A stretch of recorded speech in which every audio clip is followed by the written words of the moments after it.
नगर परिषद आणि नगर पंचायतच्या निवडणुकीसाठी सर्वच पक्षांनी आता कंबर कसलेली आहे आणि तयारी सुद्धा जोरात सुरू झाल्याचे चित्र पाहायला मिळते।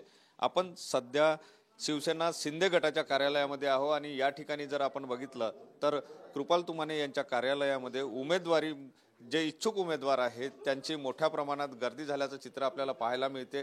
सगळेजण आपला इच्छुक उमेदवारीचा अर्ज जो आहे तो अर्ज या ठिकाणी भरताना दिसते। त्यानंतर त्यांचा इंटरव्ह्यू होईल आणि त्यानंतर उमेदवार निश्चित होईल। मात्र एकंदर जर या ठिकाणी बघितलं तर इच्छुकांची संख्या मोठ्या प्रमाणात असल्याचं चित्र आपल्याला पाहायला मिळते। कारण आपण बाहेरपर्यंत जर बघितलं तर इच्छुक उमेदवारांच्या रांगा या ठिकाणी पाहायला मिळतात आहे। एकंदर म्हणजे निवडणूक ही कार्यकर्त्यांची निवडणूक आहे आणि त्या दृष्टिकोनातून कार्यकर्त्यांमध्ये उत्साह सुद्धा मोठा असल्याचं चित्र आपल्याला पाहायला मिळते आहे। काय नेमके उमेदवारी मागणारे काय दादा फॉर्म भरताय तुम्ही, काय नेमकी इच्छा है तुमची? मैं पिछले 5 साल से शिवसेना से नगर सेवक था, प्रभाग क्रमांक 4 कामठी में। अब मेरी इतनी पकड़ बन गई है शिवसेना के कामठी में कि नगर अध्यक्ष की उम्मीदवारी मांगने के लिए अभी साहब के पास आया हुआ हूँ। तुम्ही कुठून आलात आणि कशासाठी फॉर्म भरता?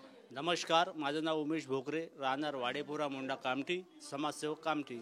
मी नगर अध्यक्ष ह्या पदाकरिता उमेदवारी अर्ज भरत आहे। इथे शिवसेना पक्ष बाळासाहेब ठाकरे शिंदे गट ह्या पक्षाकडून ह्याकरिता आलेलो आहे मी। या ठिकाणी आपण जर बघितलं तर महिलांची सुद्धा गर्दी मोठ्या प्रमाणात असल्याचं चित्र पाहिलं। कुठून उमेदवारी मागता आहे, काय फॉर्म भरला तुम्ही? नाही, माझा आज तालुका प्रमुखचं मला आज हे भेटणार आहे म्हणून मी त्याला बुटी। या ठिकाणी आपण जर बघितलं तर प्रत्येकच जण उमेदवारी अर्ज या ठिकाणी भरताना दिसते। कुठून उमेदवारी मागताय?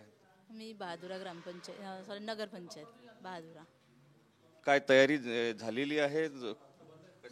हो, तयारी चालूच आहे माझी। मी 2 वर्ष झाले आता शिवसेनेमध्ये आली आहे, तर माझं समाजसेवेचं काम चालूच असतं।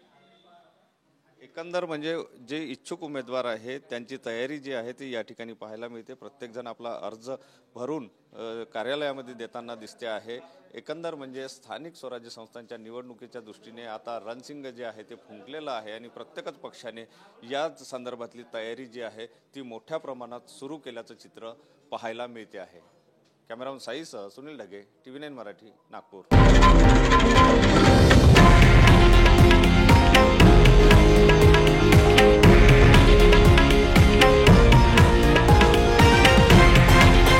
हे आहे देशातील नंबर 1 न्यूज नेटवर्क आणि आपण पाहत आहात TV9 मराठी, एकमेव।